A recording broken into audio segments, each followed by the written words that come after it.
தமிழ்நாட்டில் நடக்கிறது ஒரு ஜனநாயக ஆட்சி இல்லை, ஒரு கொடுங்கோல் ஆட்சி, கொடூரமான ஆட்சி, மக்களுக்கான ஆட்சி இல்லை. சசிகலா அவர்கள் தாவேகாவோட இணைய போறாங்க அப்படிங்கிற ஒரு பேச்சு அரசல் புரசலா வந்துட்டு இருக்கு. இந்த விஷயம் சசிகலா அம்மாவுக்கு அசிங்கம்னு சொல்றேன். பாவம், அவங்க அரசியல் பயணத்துல ஒரு வெக்க கேடுன்னு. திரு விஜய் சார், நான் தான் ஸ்டாரு, நான் தான் களத்துல இறங்குறேன், நான் ரெடி தான் வரவா அண்ணன், நான் இறங்கி வரவானா, நானும் வாங்க சார் வாங்க சார் வாங்க சார்னு வெயிட் பண்ணிட்டு இருக்கோம். தேர்தலே முடிஞ்சிடும் போல இருக்கு. தாவேகான்ற ஒரு கட்சிக்கு தலைவர்னு சொல்லிட்டு திரியிற விஜய் அவர்கள் வெக்கக்கேடு, படு கேவலம்.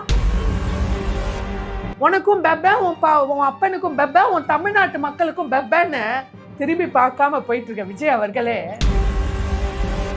எலெக்ஷன் வர டைம்ல எலெக்ஷன் வேலையை கவனிக்காம, தேர்தல் வேலையை கவனிக்காம, தான் ஒரு அரசியல்வாதின்னு மறந்துட்டு, தான் ஒரு தாவேகான்னு ஒரு கட்சி தொடங்கினோன்னு மறந்துட்டு, தாவேகா பின்னாடி அவ்வளோ இளைஞர்கள், அவ்வளோ தொண்டர்கள், பாவம் பைத்தியம்.